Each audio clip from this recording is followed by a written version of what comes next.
The following content is provided under a Creative Commons license. Your support will help MIT OpenCourseWare continue to offer high-quality educational resources for free. To make a donation or view additional materials from hundreds of MIT courses, visit MIT OpenCourseWare at ocw.mit.edu. Good morning. Oh, it's so nice to get a response. Thank you. I appreciate it. I have a confession to make. I stopped at my usual candy store this morning, and they didn't have any. So I am bereft of anything other than crummy little Tootsie Rolls for today. But I promise I'll have a new supply by Thursday. All right, we ended up the last lecture looking at pseudocode for k-means clustering and talking a little bit about the whole idea and what it's doing. So I want to start today by moving from the pseudocode to some real code. This was on a previous handout, but it's also on today's handout. So let's look at it. Not so surprisingly, I've chosen to call it k-means. And you'll notice that it's got some arguments. The points to be clustered, k, and that's an interesting question. Unlike hierarchical clustering, where we could run it and get what's called a dendrogram and stop at any level and see what we liked, k-means involves knowing in the very beginning how many clusters we want. We'll talk a little bit about how we could choose k. A cutoff.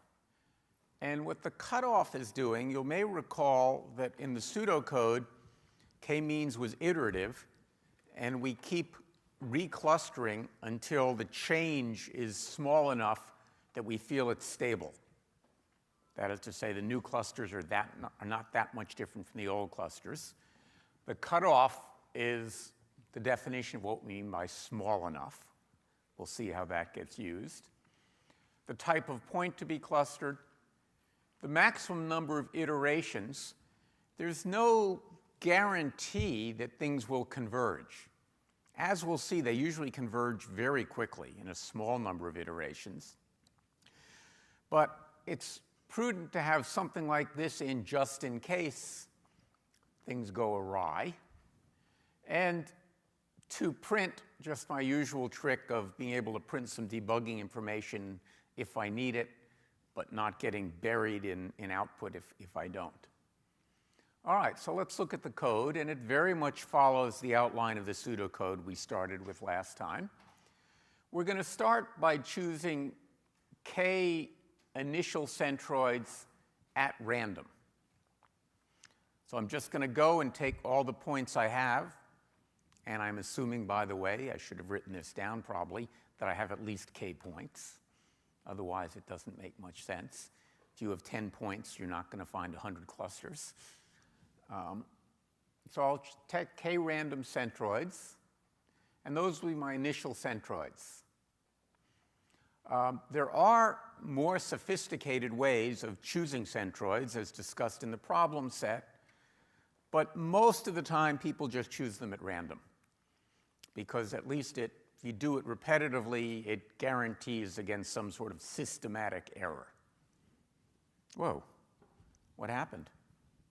I see. Come back. Thank you. All right. Then I'm going to say that the clusters I have initially are empty. And then I'm going to create a bunch of singleton clusters, one for each centroid. So all of this is just the initialization, getting things going. I haven't had any iterations yet. And the biggest change so far, I'm just setting arbitrarily to the cutoff. All right. And now I'm going to iterate until the change is smaller than the cutoff, while biggest change is at least the cutoff. And just in case num iters is less than the maximum, I'm going to create a list containing k empty lists. So these are the new clusters. And then I'm going to go through. For I in range k, I'm going to append the empty cluster. These are going to be the new ones. And then for p and all the points, I'm going to find the centroid in the existing clustering that's closest to p. That's what's going on here.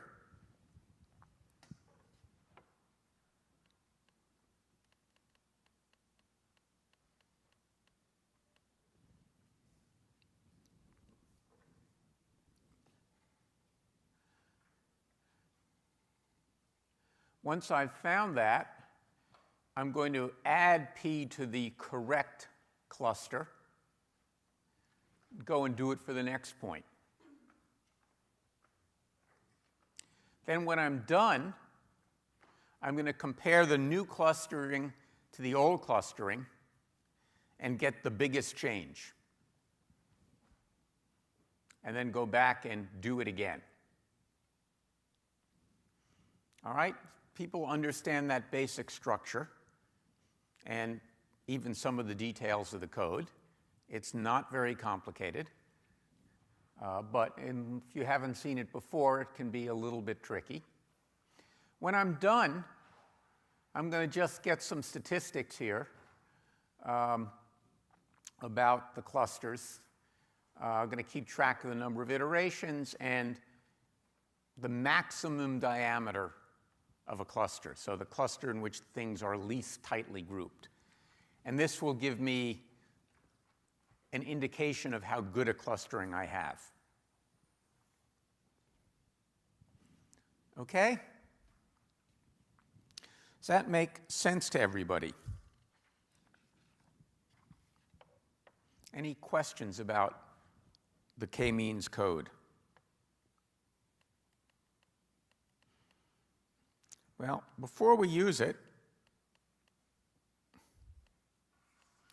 let's look at how we use it. So I've written this function test1 that uses it. Some arbitrary values for k and the cutoff. Number of trials is kind of boring here. I've only said 1 as the default, and I've sent print steps to false. The thing I want you to notice here, because I'm choosing the initial clustering at random, I can get different results each time I run this.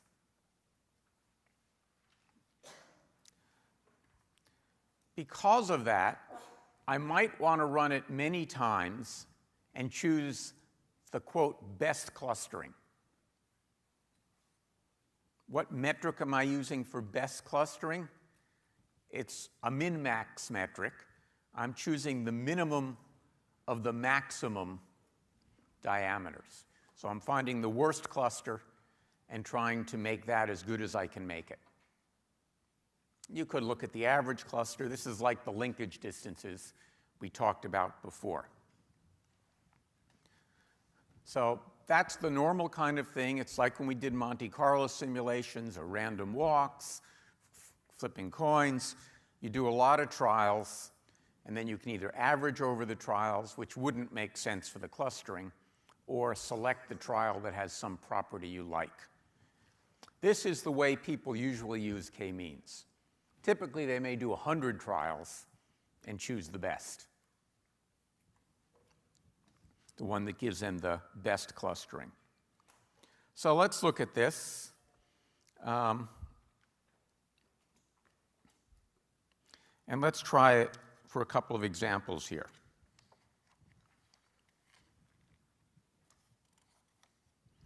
Let's start it up.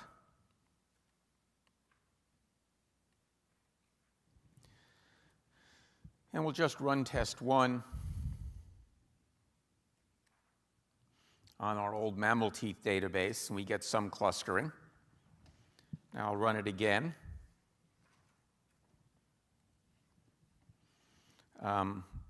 We get a clustering. I don't know, is it the same clustering?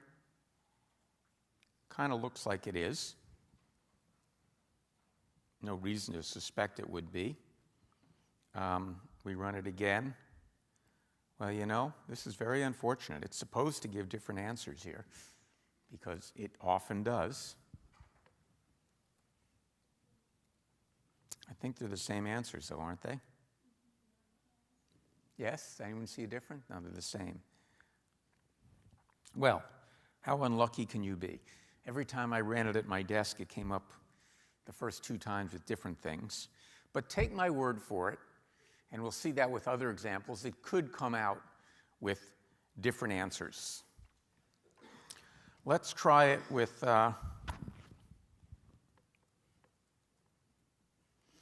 some printing on.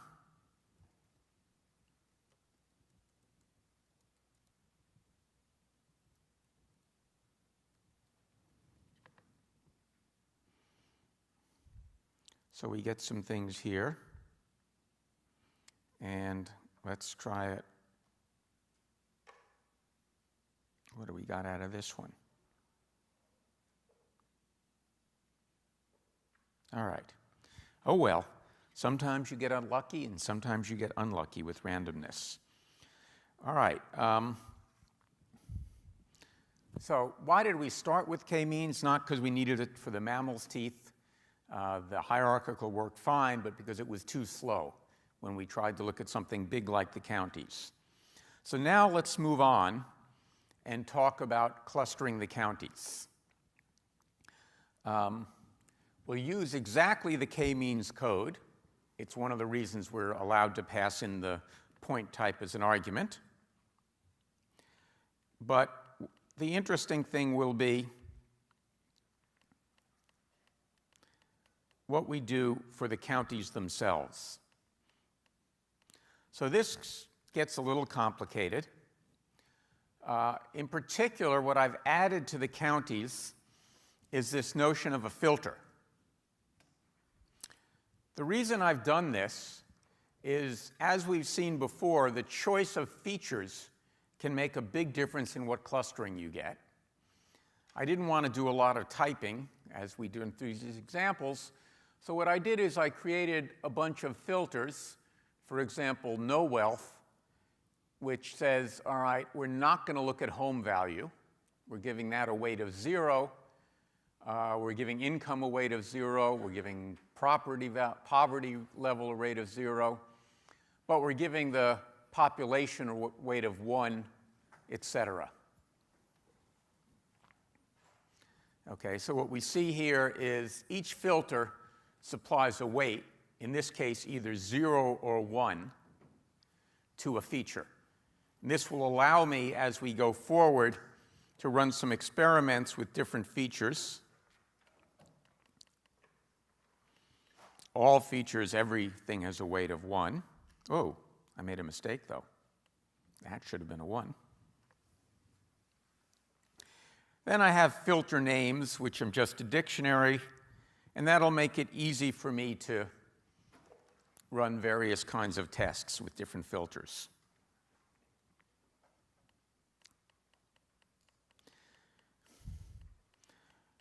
Then I've got init,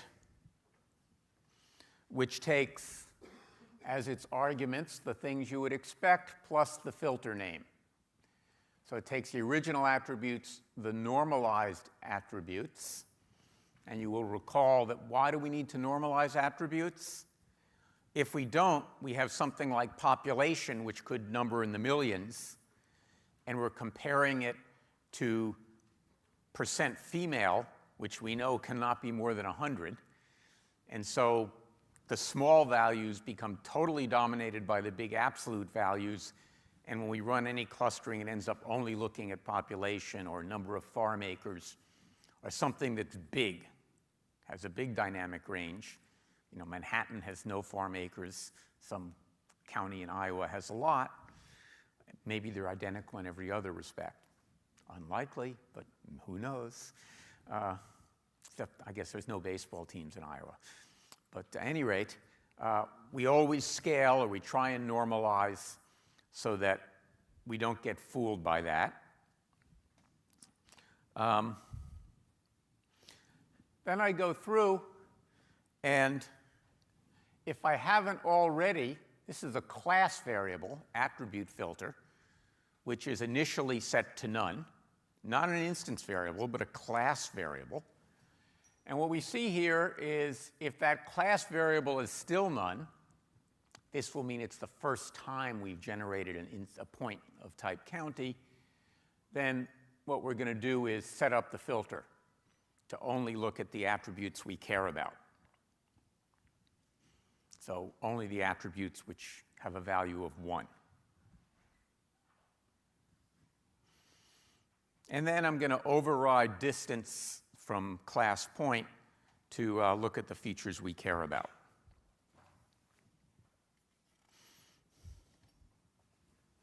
Okay? Does this basic structure and idea make sense to people? It should. I hope it does, because the current problem set requires you to understand it, in which you will be doing some experiments. So now I want to do some experiments with it. I'm not going to spend too much time, even though it would be fun, because I don't want to deprive you of the fun of doing your problem set. So let's look at an example.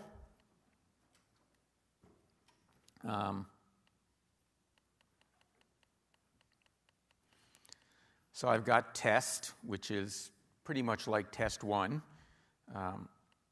Runs k-means a number of times and chooses the best. And we can start, well, let's start by running some examples ourselves. So I'm going to start by clustering on education level only. So I'm going to get 20 clusters, 20 chosen just so it wouldn't take too long to run. And we'll filter on education, and we'll see what we get.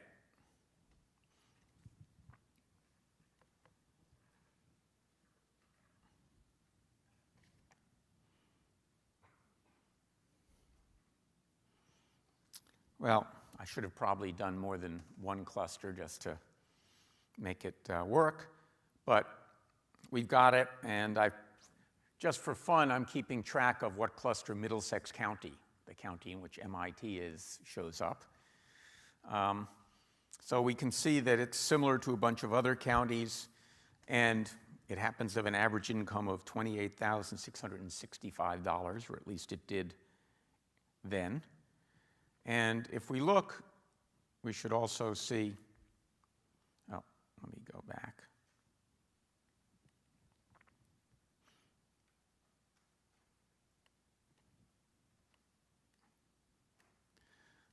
I foolishly didn't uncomment pylab.show, so we better go back and do that.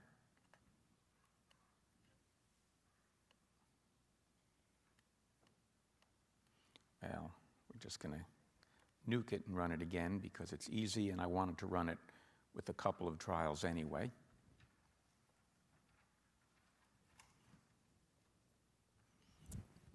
So we'll first do the clustering. We'll get cluster 0.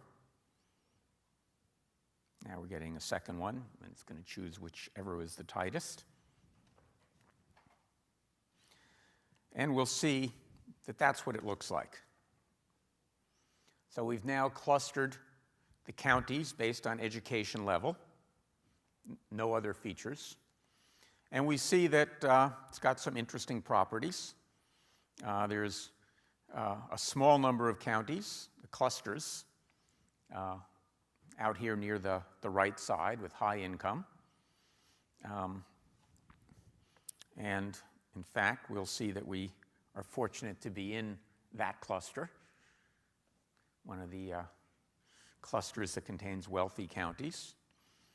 And you could look at it and see whether you recognize any of the other counties that hang out with Middlesex. Things like Marin County, San Francisco County. Not surprisingly, right? Remember, we're clustering by education, and these might be counties where you would expect the level of education to be comparable to the level of education in Middlesex.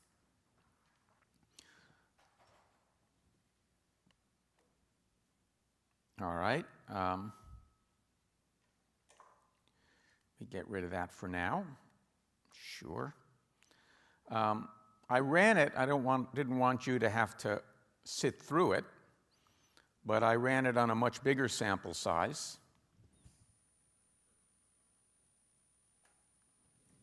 So here's what I got when I ran it asking for 100 clusters, and I think it was 5 trials. And you'll notice that this case, actually, we have a much smaller cluster containing Middlesex. Not surprising, because I've done 100 rather than 20. And it should be pretty tight, since I chose the best. And you can see we have a distribution here. Now, remember that the name of the game here is we're trying to see whether we can infer something interesting by clustering, unsupervised learning.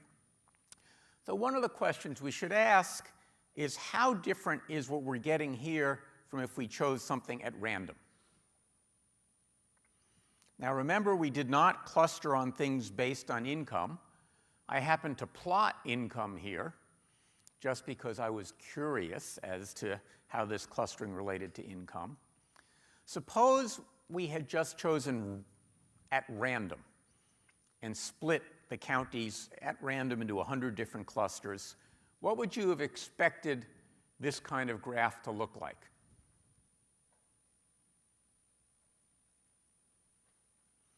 Do we have something that is different, obviously different from what we might have gotten if we'd just done a random division into 100 different clusters?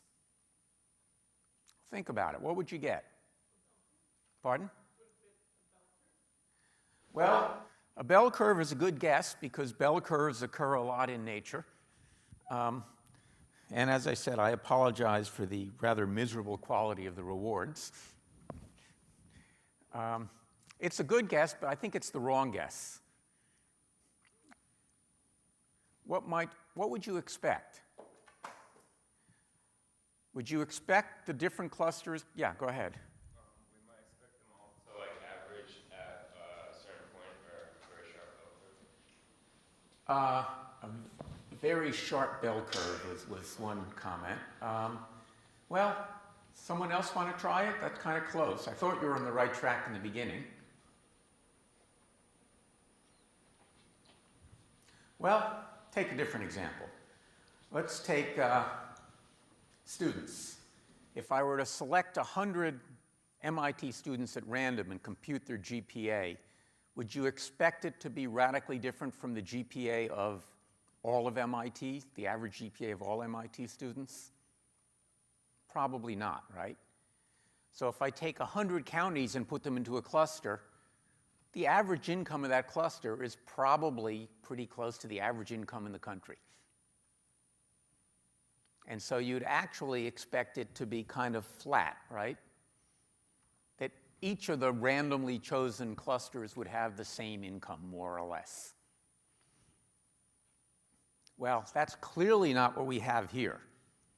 So what we can clearly infer from the fact that this is not flat is that there is some interesting correlation between level of income and education. And for those of us who earn our living in education, we're glad to see it's positive, actually, not negative. As another experiment, just for fun, I clustered by gender only. So this looked only at the female-male ratio in the counties. And here you'll see Middlesex's with, remember we had about 3,000 counties to start with. So the fact that there were so few in the cluster on education was interesting, right? Here we have more, and we get a very different looking picture, which says, perhaps, that the female-male ratio is not unrelated to income, but it's a rather different relation than we get from education. This is what would be called a bimodal distribution. A lot here and a lot here and not much in the middle. But again, the dynamic range is much smaller. But we do have some counties where the income is pretty miserable. All right. We could play a lot more with this, but I'm not going to. I do want to, before we leave it, because we're about to leave machine learning, reiterate a few of the major points that I wanted to make sure we're sort of the take-home messages. So we talked about supervised learning, much less than we talked about unsupervised. Interestingly, because unsupervised learning is probably used more often in the sciences than supervised. And when we did supervised learning, we started with a training set that had labels. Each point had a label. And then we tried to infer the relationships between the features of the points and the associated labels.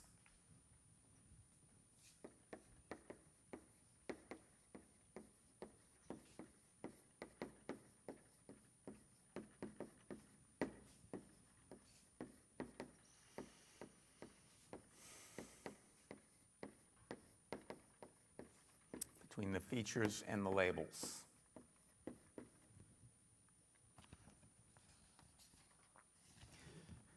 We then looked at unsupervised learning.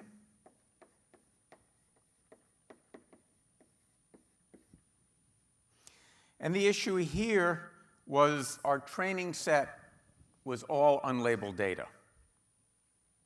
And what we try and infer is relationships among points.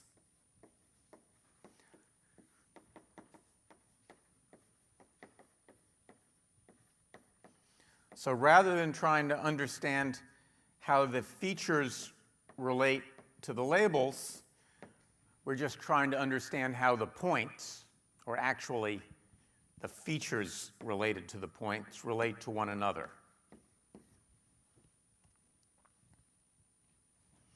Both of these, as I said earlier, are similar to what we saw when we did regression, where we tried to fit curves to data. You need to be careful and wary of overfitting, just as what you did with regression.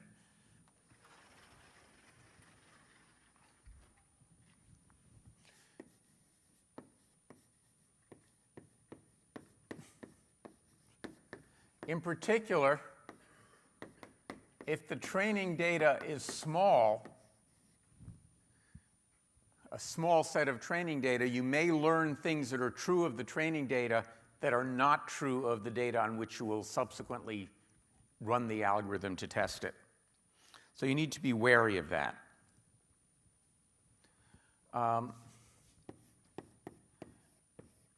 Another important lesson is that features matter. Which features matter? It matters whether they're normalized. And in some cases, you can even weight them if you want to make some features more important than the others. Features need to be relevant to the kind of knowledge that you hope to acquire. So, for example, when I was trying to look at the eating habits of mammals, I chose features based upon teeth, not features based upon how much hair they had, or their color, or their length of the tails. I chose something that I had domain knowledge, which would suggest that it's probably relevant to the plan at hand, the question at hand. And then we discovered it was. Just as here, I said, well, maybe education has something to do with income. We ran it, and we discovered, thank goodness, that it does. Okay, so I've probably told you 10 times that features matter. If not, I should have, because they do, and it's probably the most important thing to get right in doing machine learning. Now, our foray into machine learning is part of a much larger unit, in fact, the largest unit of the course, really, is about how to use computation to make sense of the kind of information one encounters in the world. A big part of this is finding useful ways to abstract from the situation you're initially confronted with to create a model about which one can reason. So we saw that when we did curve fitting. We would abstract from the points to a curve to get a model. And we see that with machine learning, that we abstract from every detail about a county to, say, the education level to give us a model of the counties that might be useful. I now want to talk about another kind of way to build models that's as popular a way as there is, probably the most common kinds of models. And those models are graph theoretic.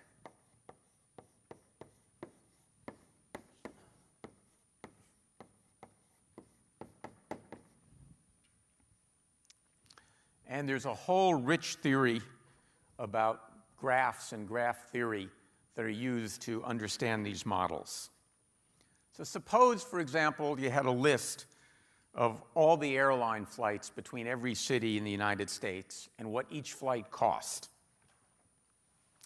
Suppose also, counterfactual supposition, that for all cities A, B, and C, the cost of flying from A to C by way of B was the cost of A to B and the cost from B to C. We happen to know that's not true, but we can pretend it is. So what are some of the questions you might ask if I gave you all that data? And in fact, there's a company called ITA Software in Cambridge, recently acquired by Google for, I think, $700 million, that is built upon answering these kinds of questions about these kinds of graphs. So you could ask, for example, what's the shortest number of hops between two cities? If I want to fly from here to Juneau, Alaska, what's the fewest number of stops? I could ask, what's the least expensive, different question, flight from here to Juneau? I could ask, what's the least expensive way involving no more than 2 stops, just in case I don't want to stop too many places? I could say, I have 10 cities. What's the least expensive way to visit each of them on my vacation? All of these problems are nicely formalized as graphs. A graph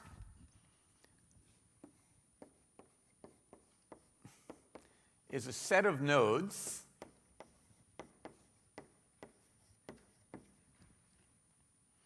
think of those as objects. Nodes are also often called vertices, or a vertex for one of them. And those nodes are connected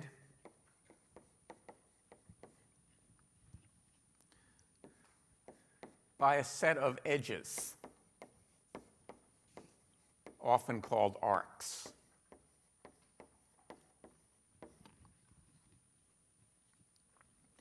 If the edges are unidirectional, the equivalent of a one-way street, it's called a digraph.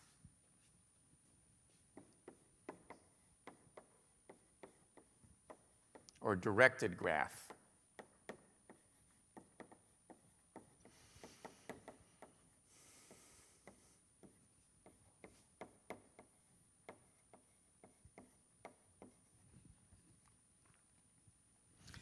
Graphs are typically used in situations in which there are interesting relationships among the parts. The first documented use of this kind of a graph was in 1735, when the Swiss mathematician Leonhard Euler used what we now call graph theory to formulate and solve the Königsberg bridges problem. So this is a map of Königsberg, which was then the capital of East Prussia, a part of what's today Germany. And it was built at the intersection of 2 rivers and contained a lot of islands. The islands were connected to each other and to the mainland by 7 bridges. For some bizarre reason, which history does not record, and I cannot even imagine, the residents of this city were obsessed with the question of whether it was possible to take a walk through the city that involved crossing each bridge exactly once? Could you somehow take a walk and go over each bridge exactly once? I don't know why they cared. They seemed to care. They debated it. They walked around. They did things. It probably would be unfair for me to ask you to look at this map and answer the question, but it's kind of complicated. Euler's great insight was that you didn't have to actually look at the level of detail represented by this map to answer the question. You could vastly simplify it. And what he said is, well, let's represent each landmass by a point, and each bridge as a line. So in fact, his map of Königsberg looked like that. Considerably simpler. This is a graph. We have some vertices and some edges. He said, well, we can just look at this problem and now ask the question. Once he'd formulated the problem this way, it became a lot simpler to think about. And he reasoned as follows. If a walk were to traverse each bridge exactly once, it must be the case that each node, except for the first and the last in the walk, must have an even number of edges. So if you were to go to an island and leave the island and traverse each bridge to the island, unless there were an even number, you couldn't traverse each one exactly once. Right? If there were only one bridge, once you got to the island, you were stuck. If there were two bridges, you could get there and leave. But if there were three bridges, you could get there, leave, get there, and you're stuck again. He then looked at it and said, well, none of these edges has none of these nodes have an even number of edges. Therefore, you can't do it. End of story. Stop arguing. Kind of a nice piece of logic. And then Euler later went on to generalize this theorem to cover a lot of other situations. But what was important was not the fact that he solved this problem, but that he thought about the notion of taking a map and formulating it as a graph. And this was the first example of that, and since then, everything has worked that way. So if you take this kind of idea and now you extend it to digraphs, you can deal with one-way bridges or one-way streets. Or suppose you want to look at our airline problem, you can extend it to include weights.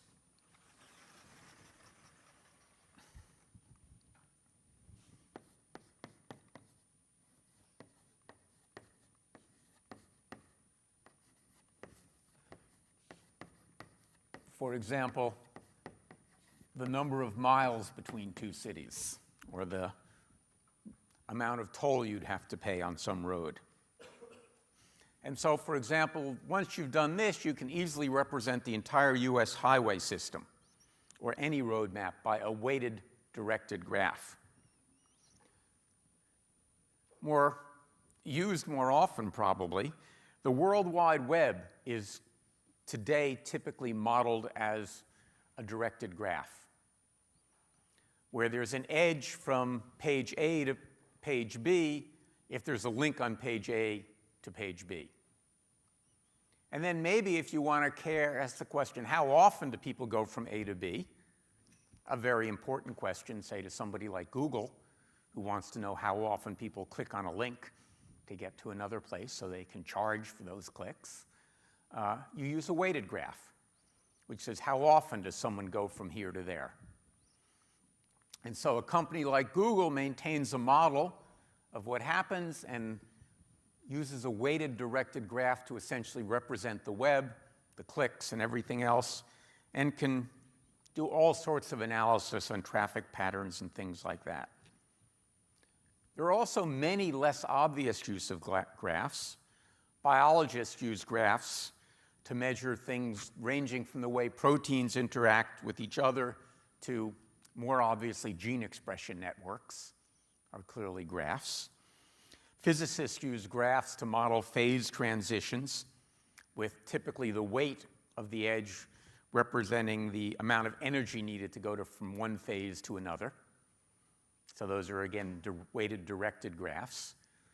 The direction is, can you get from this phase to that phase? And the weight is, how much energy does it require? Epidemiologists use graphs to model diseases, et cetera. And we'll see an example of that in a bit. All right, let's look at some code now to implement graphs.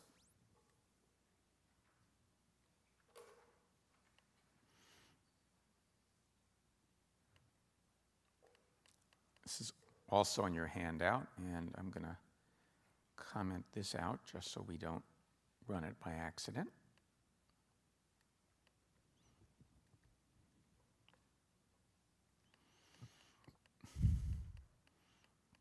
So as you might expect, I'm going to use classes to implement graphs.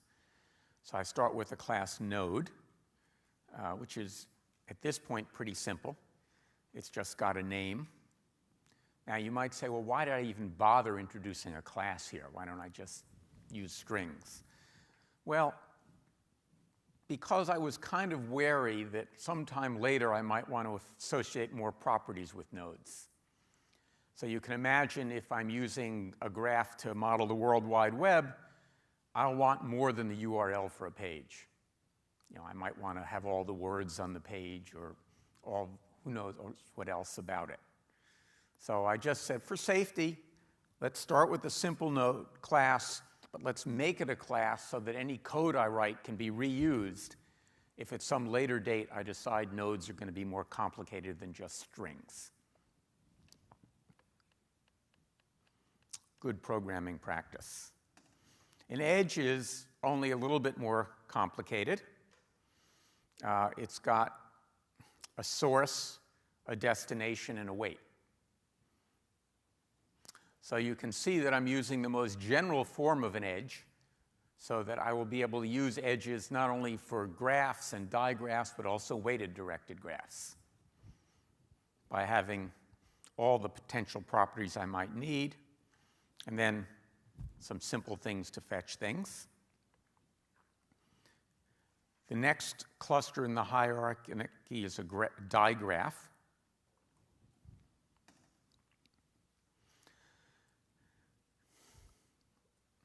So it's got an init, of course. I can add nodes to it. I'm not going to allow myself to add the same node more than once. I can add edges, and I'm going to check to make sure that I'm only connecting nodes that are in the graph.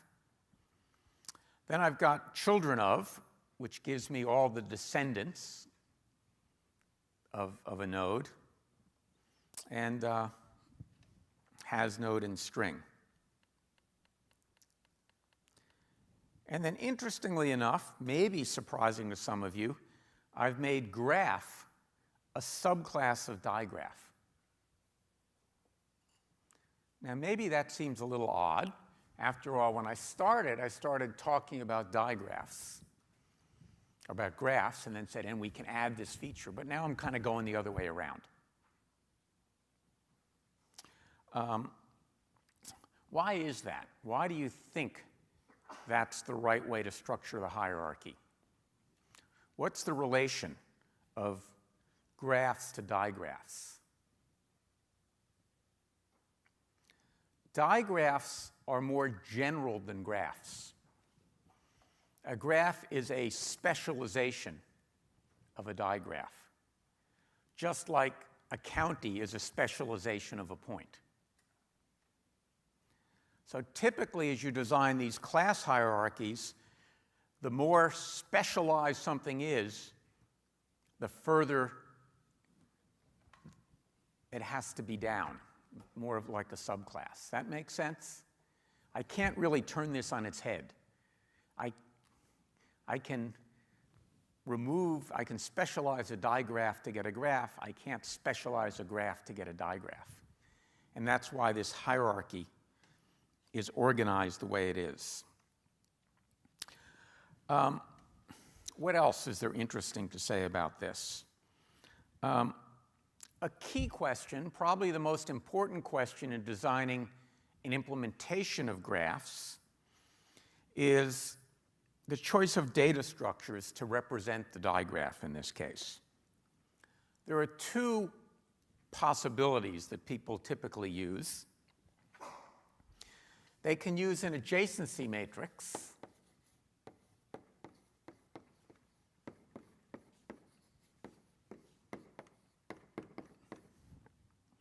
So if you have n nodes,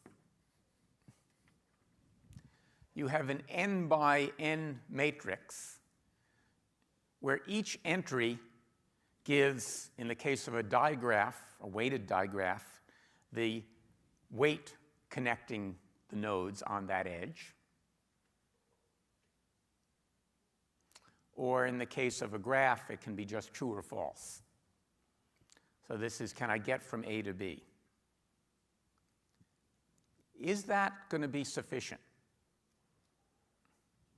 Suppose you have a graph that looks like this, and we'll call that Boston and this New York. And I want to model the roads.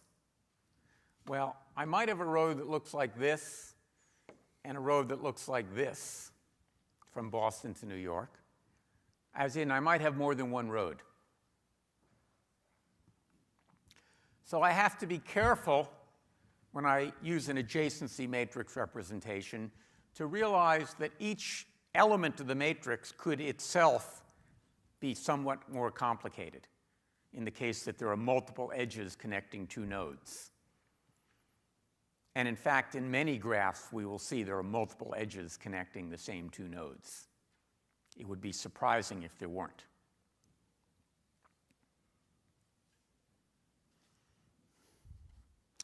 All right, now the other common representation is an adjacency list.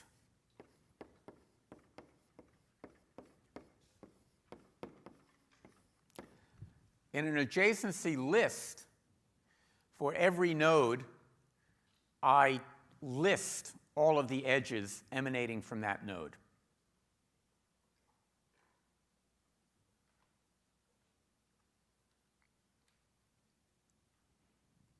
Which of these is better? Well, neither. It depends upon your application. An adjacency matrix is often the best choice when the connections are dense. Everything is connected to everything else. But is very wasteful if the connections are sparse. If there are no roads connecting most of your cities, or no airplane flights connecting most of your cities, then you don't want to have a matrix where most of the entries are empty. Just to make sure that people follow the difference, which am I using in my implementation here?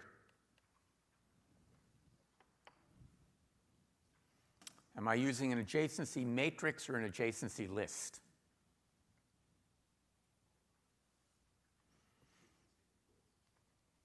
I heard somebody say an adjacency list, and because my candy supply is so meager, they didn't even bother raising their hand, so I know who said it. But yes, it is an adjacency list. And we can see that by looking what happens when we add an edge. I'm associating it with the source node. So from each node, and we can see that when we look at the children of here, I just return the edges of that node, and that's the list of all the places you can get to from that node. All right, so it's very simple, but it's very useful. Next lecture, we'll look, yeah, thank you. Question, I love questions. Going back to the diagraph. Yeah. What makes the graph more specialized? What makes? The graph more specialized. Because, good question. So the question is, what makes the graph more specialized? what we'll see here when we look at graph, it's not a very efficient implementation, but every time you add an edge, I add an edge in the reverse direction. Because you can, if you can get from node A to node B, you can get from node B to node A. So I've removed the possibility that you have, say, one-way streets in the graph. And therefore, it's a specialization. There are things I can not do with graphs that I can do with digraphs. But anything I can do with a graph, I can do with a digraph. It's more general. Does that make sense? So that's a great question, and I'm glad you asked it. All right, Thursday, we're going to look at a bunch of classic problems that can be solved using graphs. And I think that should be fun.